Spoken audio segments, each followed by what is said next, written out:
Hello, guys, and welcome to another Night with Phee right here on the Phee Network. Hope you guys are having a great Tuesday. It is a wonderful weather day in the fort. I'm telling you what, it's not going to get too cold for Phee tonight. Didn't get too warm for him. So I don't like those 30-degree changes in one day. Not good for the metal or Phee's body. So I'm thankful today was like a 24, 25 difference in temperature. That's not a problem. I feel a whole lot better than I did Saturday night when that temperature went from about 70 to about 33. And Phee was, shall we say, trying his best to get around without weebling and wobbling and falling down. But that's what happens when you get old and decrepit like Phee is. You know, I still think I'm probably the healthiest terminally ill guy in the world. That's because my Lord's going to heal me every which way he possibly can. I'm going to have to stop cursing my feet. All my life I've talked about how bad my feet were. Now I'm going to have to speak blessings on my feet because after you spend so many years talking bad about them, they end up being all crusty. You know, I've got 4 kids and 2 females, 2 daughters, and they just don't like my feet and my toes. They think I should get more pedicures than I do. I don't know about you men out there if you've ever had a pedicure, but pedicures are phenomenal.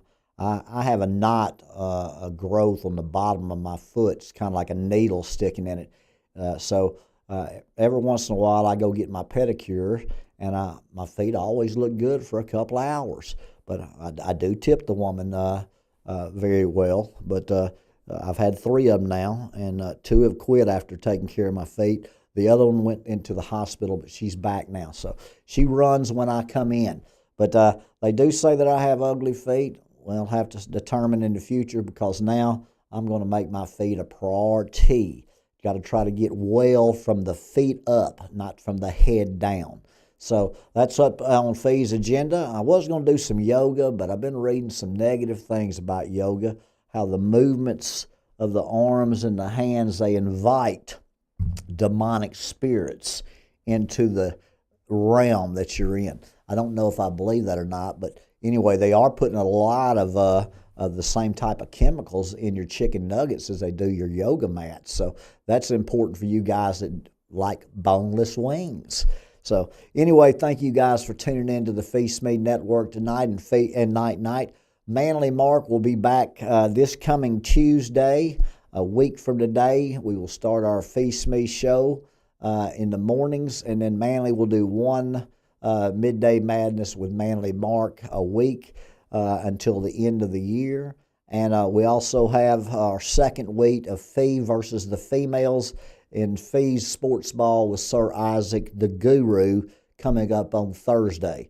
So you guys check your programming, hit that dadgum share button, like us, love us, do whatever you can to help us out right here at the Phee Network. The babies need a new pair of shoes. You know what I'm saying? And obviously I need to cover up my toes. But tonight we're going to talk about Veterans Day. Veterans Day means something to my family because I had a lot of people in my family that served in the wars and were veterans of our country, military. So my father served. I had several uncles that have served. But my stepfather, he was quite a gentleman. He used to always be the main guy in the Veterans Parade as he got older because he died at 98 and a half. So from about 94, 95, he was the chief guy every year at the Veterans Parade in Fort Smith. And we used to go and cheer him on. My mother got to sit on the float with him, and she always liked that. But World War II, he was quite a gentleman. He worked in the intelligence agencies, taught at West Point, received the highest honor of a civilian from the intelligence agencies, over 50 years of work. So he told us quite some stories about trying to sneak some things in during World War II in Europe, as he was one of the top commanders there in the European forces for our country. So I learned a lot from him. My mother and father were married for 52 years. My father passed away at 70. My mother was 75. A gentleman 10 years older than her, he was 88, and she was 78. Came in and sat beside her at church, and they developed a relationship through walking and going to eat. And before long, they got married. He was 88 and a half, and she was 78 and a half. And believe it or not, that they were married for 10 and a half years. So what a blessing that he was. My father would have loved J.W. He used to say it was tailor-made. Anytime that he would cook or he would do anything, he'd say, well, that's tailor-made. So because his last name was Taylor. So I tell you to celebrate your veterans. Everyone that's served in our military, they've made sacrifices for our country and for our freedom. And we can't, in these days especially, allow a socialist, communist movement in our country to eliminate all of the freedoms that they went to war for and served our country for. So if you see a veteran today, make sure you tell him that how much you appreciate him and thank him for what he's done for our country. If you want to ask a question to me on Night with Phee, you can go to feesme.com. There's a questionnaire there. Fill out the question and send it in. I am getting some questions, and one question tonight shall I say, it piques my interest on who this might be. So I will tell you, we'll talk about Veterans Day more at the close, but right now, if you would like to ask a question, fill out that questionnaire on feesme.com. We do take it down when I'm on the air. So I do appreciate that, and I will answer your question on the Feesme Network. First question tonight. Phee, what are your thoughts on Mondavi being the mayor of New York, Frank from Florida? Frank, I think that it's just another reason why the United States should be on alert. 30% of our country now is believing in a socialist, communist, what they're calling a democratic socialist movement. It is part of one of the four ideologies that will be on the earth when my Lord comes back. If you want to go to Revelation 6, you will we'll be able to talk about that pale horse. Revelation 6, and when the Lamb opened one of the seals, and I heard, as it were the noise of thunder, one of the four beasts saying, Come and see. And I saw, and behold, a white horse, and he that sat on it had a bow, and a crown was given unto him, and he went forth conquering and to conquer. That white horse is Catholicism back in the Roman Empire days, where Catholicism started the first religions from the church in around 300 A.D. Remember that they were talking about on what church my Lord, and it said Peter. Peter it was a smaller rock. My Lord Jesus was the bigger rock. But Catholicism is the first seal that left from the seals. The second seal is your communist red horse. And when he opened the second seal, I heard the second beast say, Come and see. And there went out another horse that was red, and power was given to him that sat thereon to take peace from the earth, and that they should kill one another. And there was given unto him a great sword. As you'll know, communism, socialism, they talk about utopia and everything that's going to be great and how they're going to take care of you.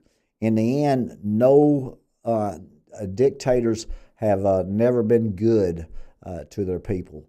Over a long haul period, you've had certain times that they were good, but overall, more deaths have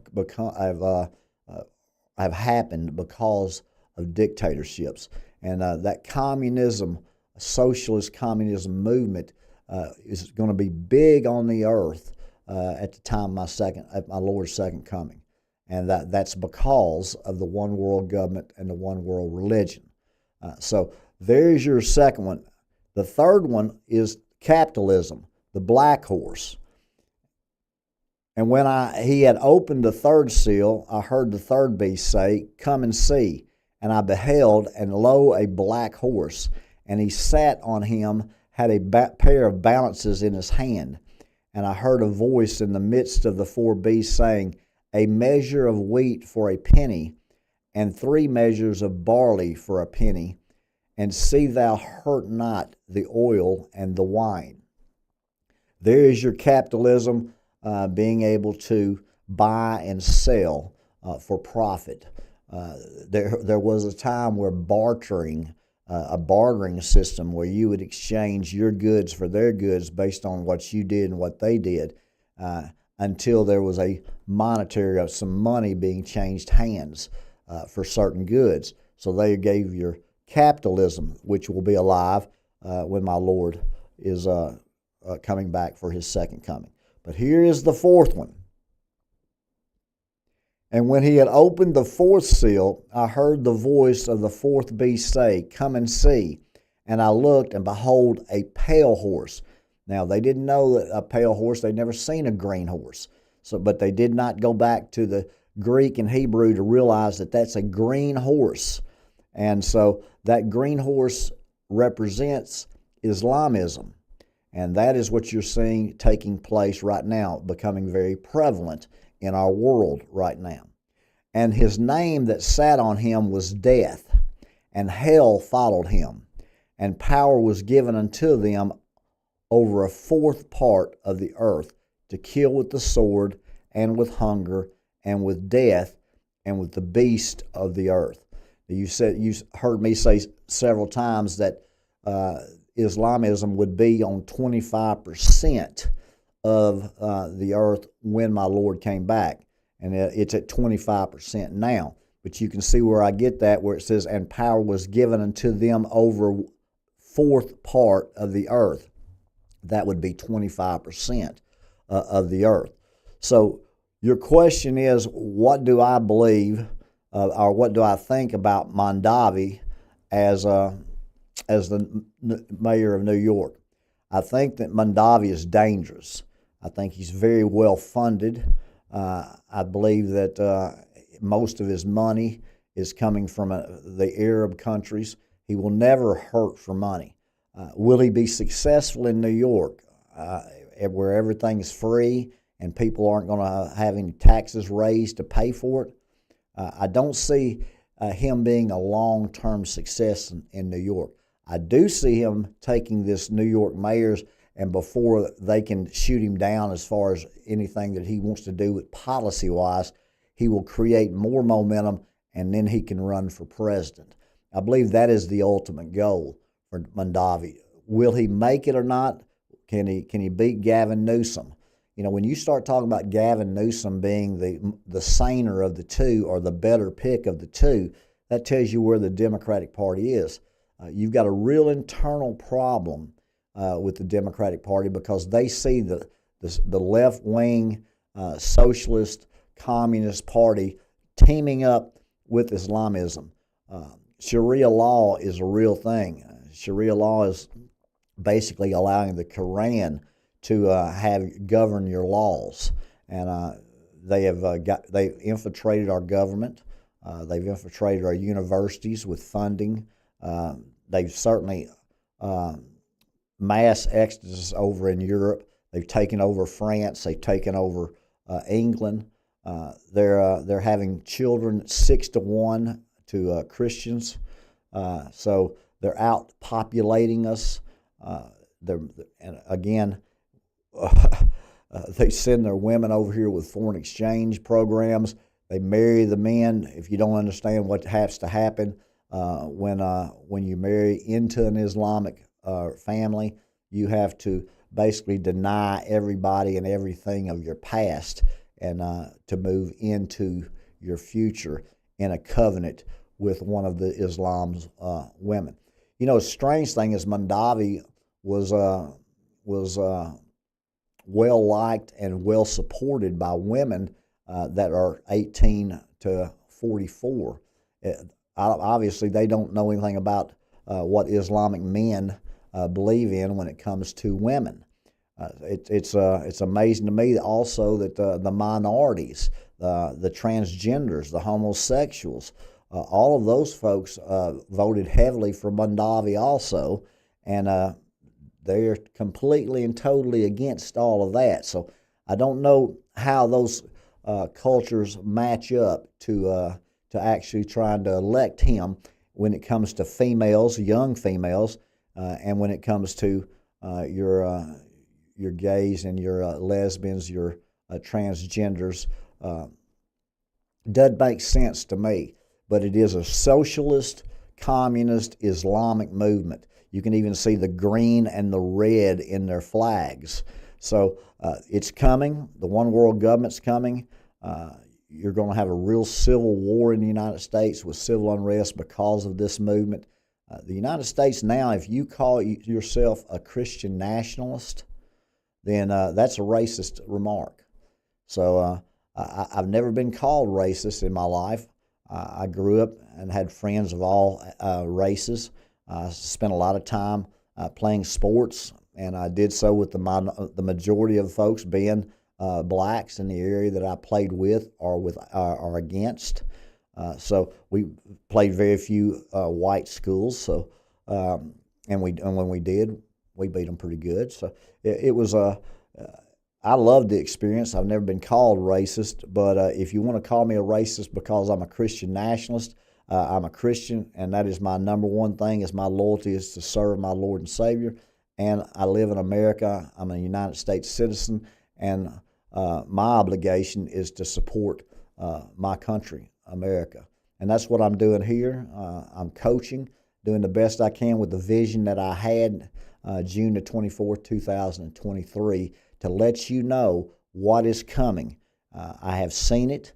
I have seen the Sixth Trumpet War and World War III that kills a third of mankind.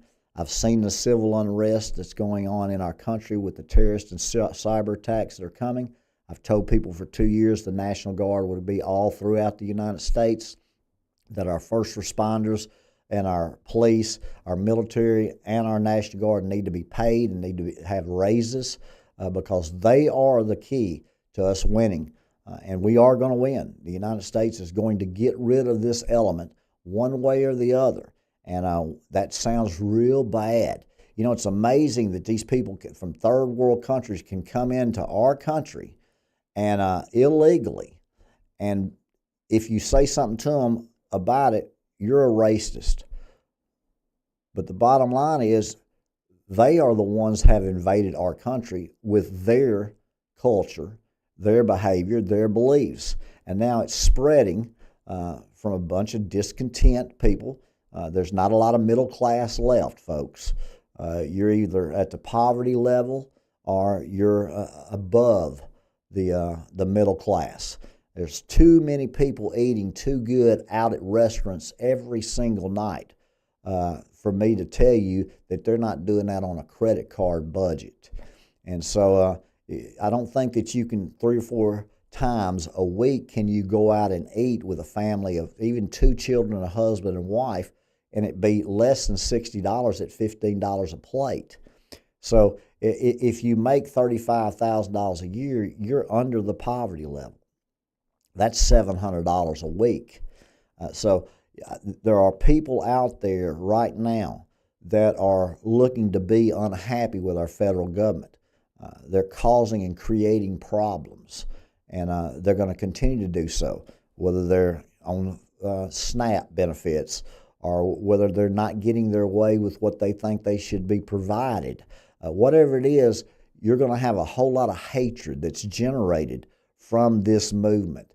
Remember, the green horse, death set upon him, and it's all about death and hell. That religion is all about death and hell. It's amazing how my Lord Jesus Christ, it's all about love and grace. It's not about love and grace with all these other religions. And so especially Islam. Islam hates America. They hate. We are the big Satan, and they are now infiltrating our government. They're trying to set up Sharia law cities. They are now taking over cities. Just go look up Sharia law and see if you want that part of that culture. And to be honest with you, it's already a part of the culture because of the money. Texas, huge Muslim population. Michigan, Minnesota, New Jersey.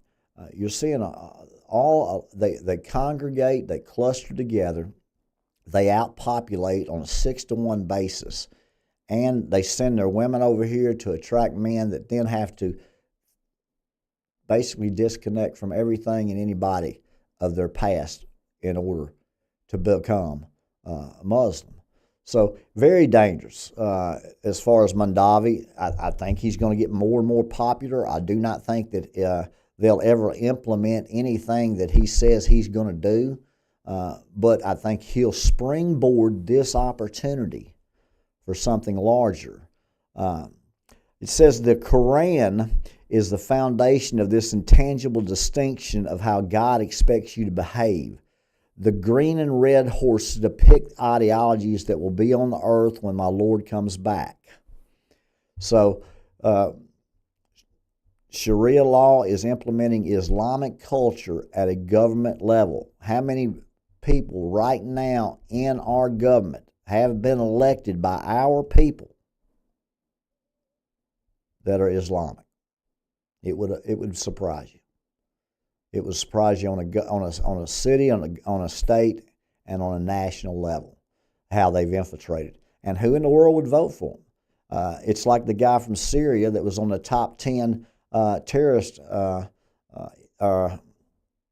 list on America. America had a $10 million bounty on him for his life at one point.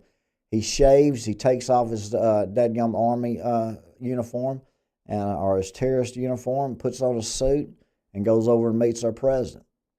They lift partial sanctions from Syria. Again, we're living in some strange times, folks. Strange times.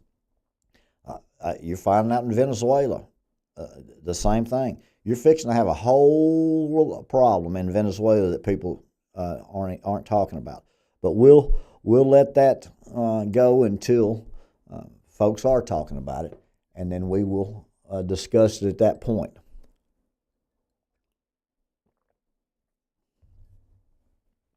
But no, I'm not a big Mondavi fan. I'm not a socialist, communist, Islamic fan. You're going to have to realize sooner or later that we're going to have to take our country back from these type of people. And that sounds just so radical, so mean-spirited. But they don't have good intentions for our country. They're here for a specific purpose, and the purpose is not good for you or your family. So make a decision on how you want to handle them, because I believe our president is going to handle them, and he's going to handle it the right way, and he's going to take a whole lot of criticism for it. But Mondavi will not win in the end in our country, but he's going to create a lot of chaos along with a lot of these other folks, because when they infiltrate your universities with your professors and they give money and research for your funding and grants, they get into your government.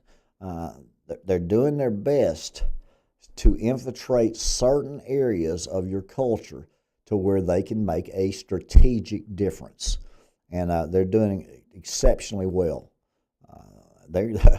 One thing about Islam, if you haven't noticed, they are disciplined. They'll bow and they'll pray several times a day. And at specific times, and so they are dedicated. They're misguided, and they're a religion of death. And I have to tell you that when it's all said and done, they're gonna see it hell, and that's in their future. Just as that green horse was talking about, their rider being death, and their destination being hell. So thank you so much for that question, Frank in Florida. Probably a snowbird that moved to Florida when you got older. All right, next question. Phee, I heard your cloning question the other night. My question is, can man replicate life? And if so, what does that mean to the creation theory? Heath from New Mexico. Heath, this is quite a question, and it tells me you have some type of scientific basis and intelligence and history in order to ask the question. So let's take it. I heard your cloning question the other night. My question is, can man replicate life? Can man replicate life? The simple answer is yes. Man can replicate life, which then brings your second question is, what does that mean to your creation theory? Nothing. Doesn't mean anything to me.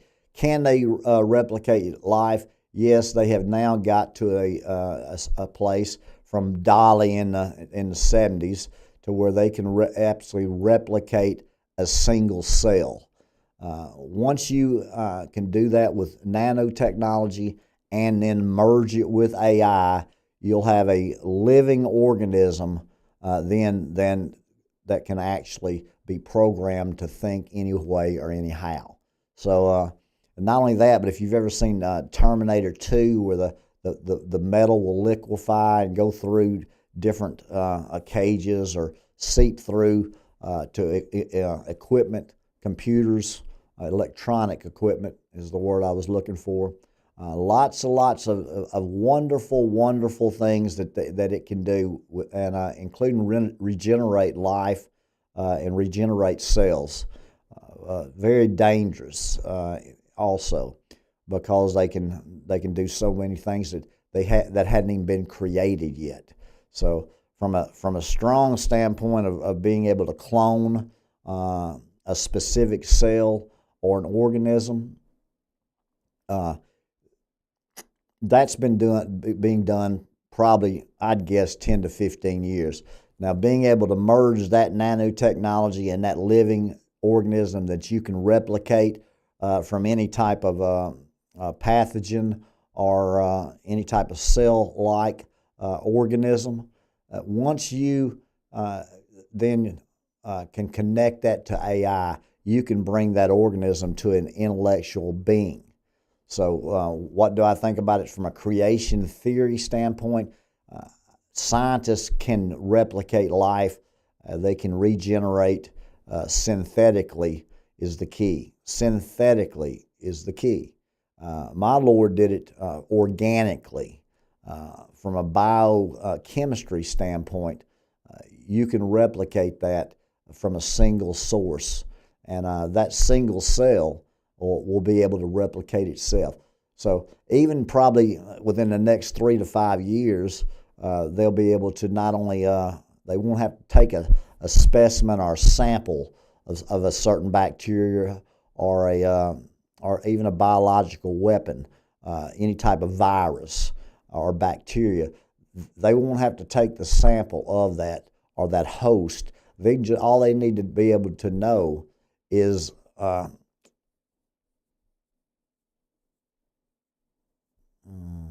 how would I say it?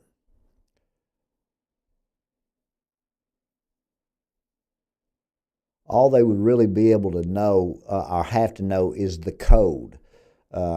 So they wouldn't have to break down the DNA if they actually knew the code. They could replicate it without a sample. So they can create, and you say, well, what benefits would that be? Well, it would be beneficial for diseases in your body, or to be able to replicate certain organs.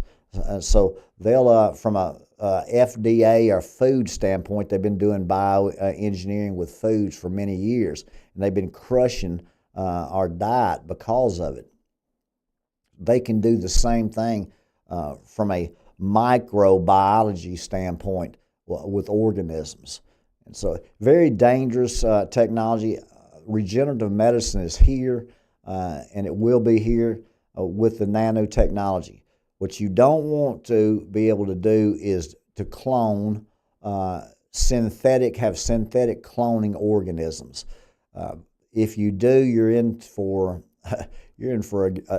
a mad scientist type dude that can create any type of biological weapons that he would want to, without actually having to have a host or a sample to go from.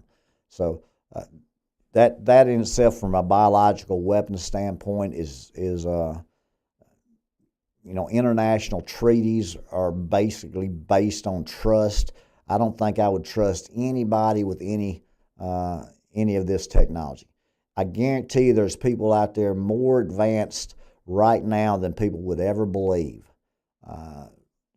because they want to be able to go into the oceans, they want to be able to go into space, they want to be able to change the organisms, even to the point to where they can infiltrate your telecommunications, your grids, any type of steel, any type of brick and mortar.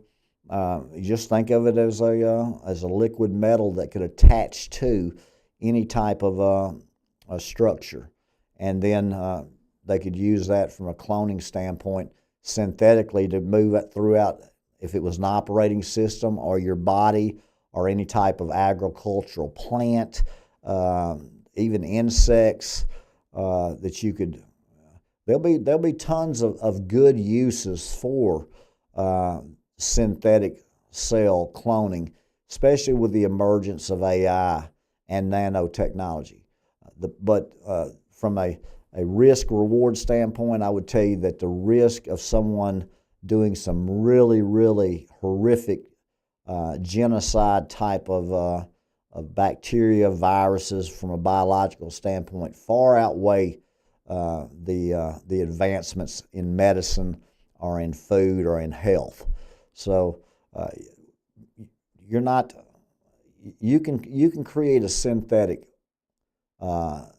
single source cell that can duplicate and replicate, and that can live, think independently. It can operate independently. That's creating life. Can they create a soul? Is that mind going to be enhanced with visions of their past? Are they going to have memories? Do they have feelings? All those things that they'll be working on in the future. But these AI companions, these humanoids, the reason that I did such a deep dive into that and told people what was going to happen is because of what they're trying to do with these humanoids and these AI companions. If they can replicate humans and cloning synthetically through cells, and they can connect them with nanotechnology, with AI, to give them basically a brain, a thoughts, give them the ability to learn. Can you imagine the unbelievably bad things that can happen with people in marketing and propaganda? I mean, every time that they lose a child, they're going to want to duplicate that child and duplicate his mind and duplicate his personality. What's more alarming in that situation, I think, would be being able to eliminate whole classes of people based on your DNA and your strands of DNA. For example, if you wanted to eliminate all Asians from the earth, you could certainly you could duplicate a virus or bacteria that only attacked that DNA. That's very dangerous from from a Hitler type of standpoint. So yes, that technology is out there. Yes, they can create life in that aspect or respect now. As far as the creation theory of my Lord actually being the creator of the universe and the heavens and the earth, and sending his son to die on a cross for all past, present, and future sins, the question I would have is, will they have time to implement this technology. Because you're talking some real sci-fi stuff here that most people, not only are they not aware of, but they wouldn't believe it if they saw it. So when people say they're going to have people on Mars by 2050, when they tell you that they're going to have space travel like Star Wars and Star Trek by the year 2039, again, I don't think you're going to get there. So I don't know how much of this technology is going to be available or how much consequences we're going to have to suffer from it. But if the Antichrist gets this type of technology, which is what I was interested in, and when you can't tell the difference in a human and a humanoid, when you can't tell the difference in what's real and what's fake with this AI, you're going to have real deception. And that's what my Lord talks about in Matthew 24. You better know the Word, and you better be able to be clustered or grouped in with people that are believers equally yoked with what you believe, and that Jesus Christ is the way, the truth, and the life, and no one comes to the Father except through Him. If they start talking to you about their several ways to God, then you need to just say, thank you, I appreciate the opportunity, but I don't believe that. I believe that Jesus is the way, the truth, and the life. So from a creation theory standpoint, I don't believe those folks have a soul. They might act like they have a personality. They might act like they have a soul. They might act like they care. They might be, empathy might be a part of their traits in the future. They can certainly have a learning curve. This is out there. Cloning a sheep back in Dolly was one thing, and as far as my son said, Tom Brady is an investor in a cloning company that has cloned a dog that he had, and so this is just the start. You'll start hearing more and more about it. I'm sure now that someone like that is not only is known to invest in a cloning company, but also has proof that it works. So that's pretty high profile individual or customer that is also an investor. But yes, I wrote some different notes down here, but a fully functioning synthetic cell that can duplicate, they're doing that right now. A synthetic cell life changes everything to do with bioengineering along with nanotechnology. That's what's going to save lots and lots of lives, folks. It's tough to regenerate a liver once it's to a stage 4. Take a piece of raw meat, put it on the grill, and if you like it medium rare, you need to take it off when it's pink in the middle. If you take a phone call and it's 10 minutes later and you go back and it's gray in the middle, that's medium. If it's grayish or pink with no blood, that's medium. If it's gray, it's medium well. And if it's basically white or burnt, it's well done. What if you just burn it to where there was nothing but shoe leather left? Because a liver with a diseased liver in stage 4, there's hardly any meat in that steak that has any life in it at all. So how do you bring that back? Well, you have to regenerate certain cells that will act to duplicate the same functions as the liver. So that's just one detail from someone who's got or had liver disease, kidney disease, and skin disease. The stem cell treatments that I had really helped my skin disease. Now, is it completely gone to where you can't tell it? No. It's not. You can still see if you look at my hands, but nothing like it was before. So it's actually regenerated some of those cells to be able to eliminate some of that disease. It's the same thing they're going to be able to do when they can replicate and duplicate life cells, organisms, and attach them to AI technology to where they basically have an operating system. It's going to work. And when they can take an organism that's They can move or attach to about anything. You've seen these swarming drone weapons where they just swarm the drone. That's what they're going to do inside their body. They're going to swarm that cancer.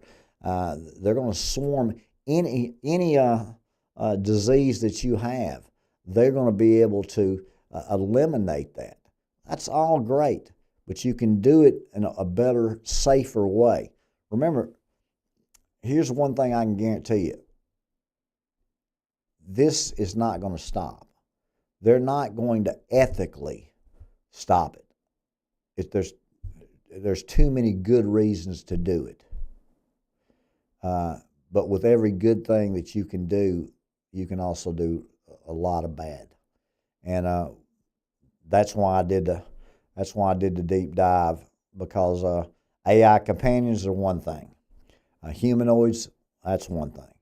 But when you can have a living, breathing human organism that can be attached to AI, you're talking something that's way out there when it's from a sci-fi standpoint. So, will they have time to implement it before my Lord comes back?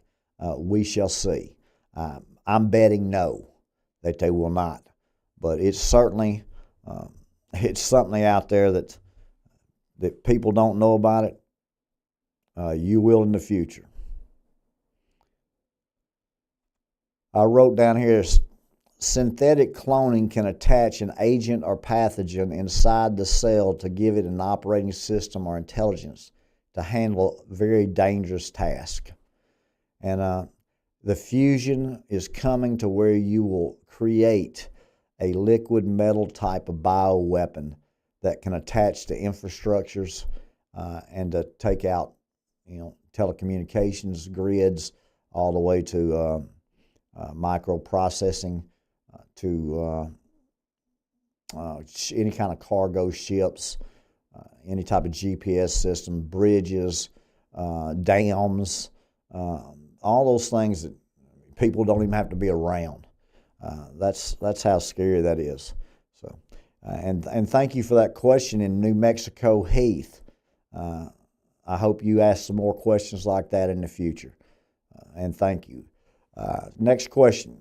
Phee, who do you believe will be in the 12-team college football playoffs at the end of the season? I will keep this and remind you of how well you did. Donnie Ray in Arkansas. Well, D-Ray, I can tell you that I can pick about 9 for sure.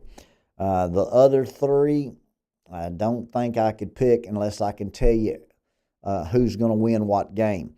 Texas right now would probably be in, but they've got 2 tough games. I thought Texas will beat A&M, and then they'll be able to get in. But even if they beat A&M, if they lose one more game, and they've got 2 tough games left, if they lose another one, they're not getting in. I'm not a believer in BYU, so I like USC. I like Vanderbilt as far as that 11th and 12th person. But hey, I can give you the 9 real quick. That's Ohio State. That's Indiana. That's Texas A&M. That's Alabama, Georgia, Ole Miss, Oregon, Texas Tech, Notre Dame. There's your 9 that will definitely get in. I don't know when the football playoff their show starts, if it's either last week, this week, or next week. I'm doing these shows at night, so sometimes I get to watch the first quarter or first half of a Thursday night game or a Monday night game. So, but I don't know. As far as the last 3, I like South Florida, since Memphis lost or Tulane lost. South Florida's got a shot. BYU's got a shot. Several folks in the SEC have a shot, but they've got to play folks and so, somebody's got to win, somebody's got to lose. So the good thing about Alabama and Georgia and Ole Miss is they're done playing one another. So they're going to be in the playoffs, and A&M's going to be in the playoffs. So there's 4 from the SEC, and I think 3 definitely from the Big Ten, with Oregon, Ohio State, and Indiana. So ACC, man, You're going to make me put in somebody, I'm going to put in Miami. I think Miami's the best team in the ACC. I don't believe Georgia Tech is. I think Miami's probably a top 12 football team, but they lost to somebody unranked. Maybe it was SMU. So I don't know if Miami gets in or not. But I like USC, but they've got 2 losses. I like South Florida. I do not think BYU deserves to be in there, and I hope Vandy wins out. They got to play Tennessee and Kentucky, I believe, or maybe they've got to play Tennessee anyway. So I don't know who wins the end, but 9 of those 12 I can give you real quick. They will definitely be in. The last 3 for you to be able to critique me and see if I can go 12 for 12 or 11 for 12 or 10 for 12. I will go with the last 3 being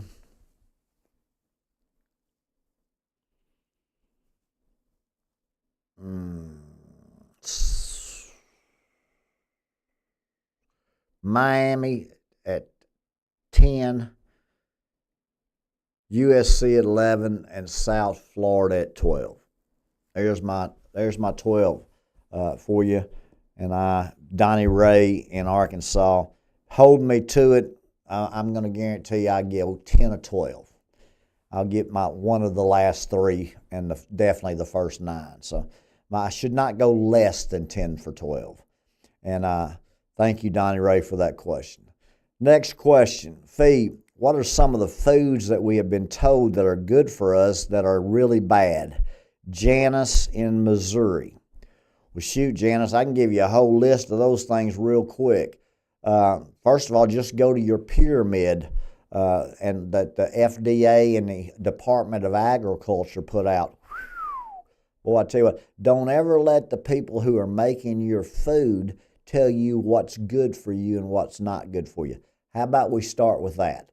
How about we start with don't ever cook your food in any vegetable oil whatsoever. How about we eliminate sugar? How about we eliminate artificial sweeteners and artificial coloring, artificial flavoring? If we can eliminate those. Here's something that you really should eliminate is wheat, barley, oats, rye. If you eliminate all of those that you get in your cookies, crackers, bread, pasta, grains. I mean, these oats, barley, they feed them to animals, and rye and wheat, barley, just terrible for your body. And yet people they're stuck and believe that that's good for you. You know, how many times have I heard barley and wheats are good for you, rye is good for you. Oats. I mean, you feed horses oats, so I can't imagine how people would think that those are some of the most dangerous foods out there that nobody talks about, and that's because they're in pretty much everything that your FDA and your agriculture department wants you to buy. Besides, canola seeds and petroleum oils that are, one enzyme or crazy what they're doing. Vitamin A, C, and D are crucial to good health, but you get very little in the diet. Your healthy alternatives are usually worse. Zero sugar means Diet Coke is much worse than Coke because of the chemicals that are in it. You've also got an epidemic of folic acid. Folic acid is a synthetic folate. Folate is good. Folic acid has been sprayed now throughout our country over our vegetables and our crops since the 70s, just crushing Americans from a pesticide, from a toxin standpoint. It doesn't get worse than taking a synthetic chemical from a great vitamin supplement like folate and turn into folic acid, which is basically synthetic.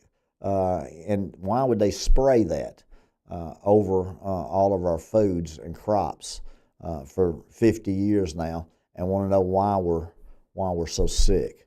So I can give you some of the most dangerous foods in the world, but you can start with just whatever your Department of Agriculture and your FDA says is good for you. I'd probably just start with that and throwing them out, because it's ridiculous of what they're doing, and their labeling is criminally when it comes to they don't tell you what they have to bind the ingredients to in order to make the end result product. They don't tell you what they have to heat the properties to in order to merge those byproducts into one single product.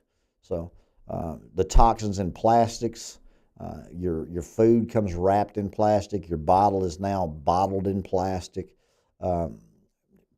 Even the clothes you wear are dangerous to your hormones.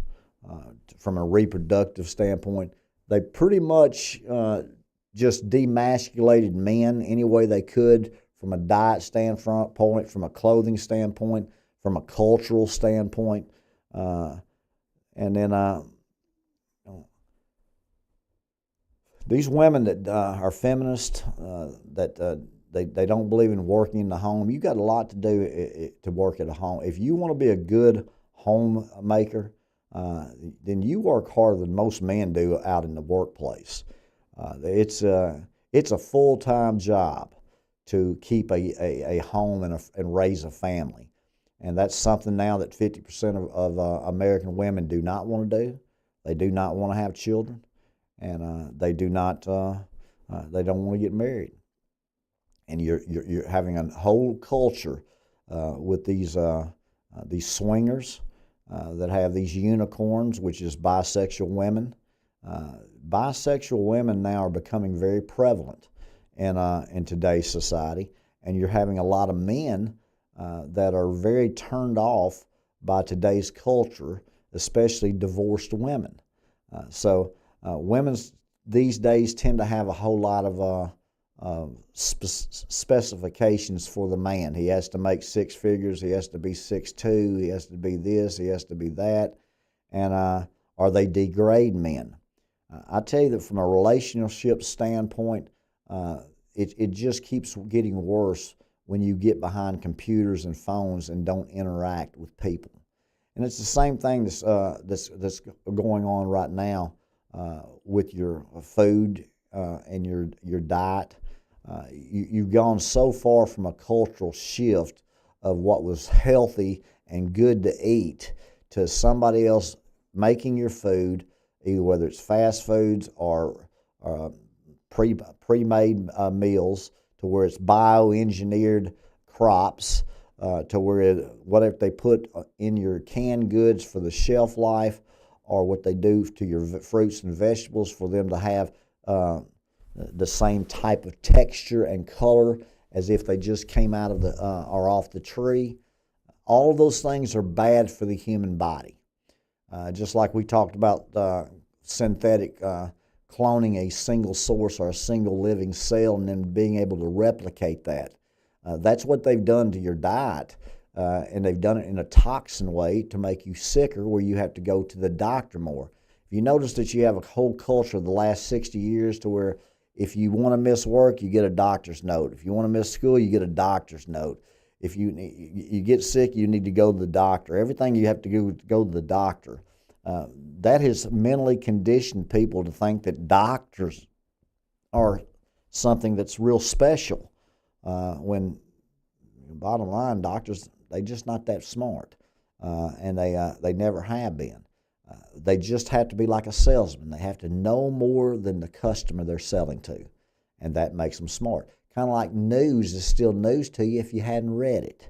See, and the questions that are easy are the ones that you know on the test.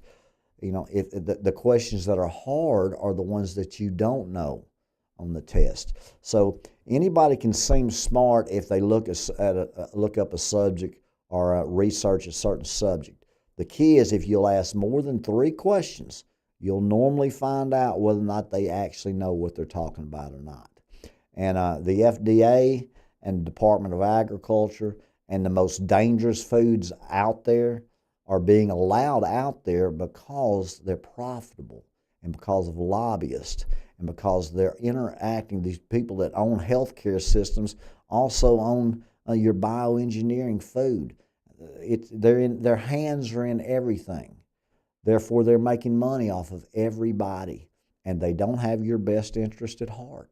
Because when you die, there'll be somebody coming along right behind you, and to take your place.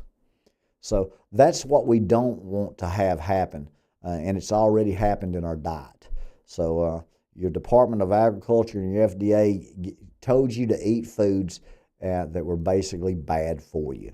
And wheat and barley and oats and rye are certainly four of the most dangerous foods from a toxin level that you could ever want to put in your body, and people told you that you can't live without it. When I tell you you need salt, and when I tell you need a cholesterol over 275, when I tell you that there's more stem cells in your urine, it's amazing how I would tell you to do not use table salt because it's a third glass, a third sand, and a third iodized salt. That would have more to do with you having high cholesterol because of the nicks in your blood arteries and veins that are causing the cholesterol to come and to build, to rebuild and to regenerate those arteries and brains. Water, good. Salt, good. Cholesterol, good. Algae tablets, good. You need to be able to absorb the nutrients. And when you can't absorb the nutrients, you get very little nutrients to begin with. Very little to begin with in your diet. So the ones that you get, you can't absorb because of all this synthetic folic acid and because all of the different additives that they put in your food and diet. So four of the most dangerous foods would be wheat, barley, oats, and rye. Four of the most toxic foods would be vegetable oils, artificial flavoring, sugar, artificial coloring. Just crush your diet. And as far as being able to maintain a healthy lifestyle, you're going to have to work real hard at it. You're going to have to be like Phee does. Phee says, I eat to live. I don't live to eat. And for a long time, I ate what I wanted to, whatever I had that I enjoyed. It wasn't about was it healthy or was it not healthy. So I have consumed lots and lots of candy in my day, and I enjoyed it immensely and had no idea the harmful effects it would have on my body. But yes, I was a sugar freak. I was a 10 to 12 soft drink guy a day. I'd rather have Coke than water. So now I just look in the mirror and say, pure stupidity, Phee. You got to do a better job of taking care of yourself. So that's what I've done. I hope that you guys will do that. I hope you won't exchange short-term gratification for long-term success, because remember, your best ability is availability. And I have been on the disabled list for several years, and now I am off of the disabled list, and I'm back healthy, and I'm available. So to coach you during this time. I want to tell you that we need to celebrate Veterans Day as a major holiday in the United States. Our veterans, our people that are in our military right now, are fixing to pay a great price. We're going to rely heavily on them in the near future. You need to be able to not only respect them and appreciate them, but honor them as well, because what they are doing right now and what they're going to do in the future and what these veterans have done for us and our freedoms of the past will separate the United States of America until my Lord Jesus Christ comes back. And we do win.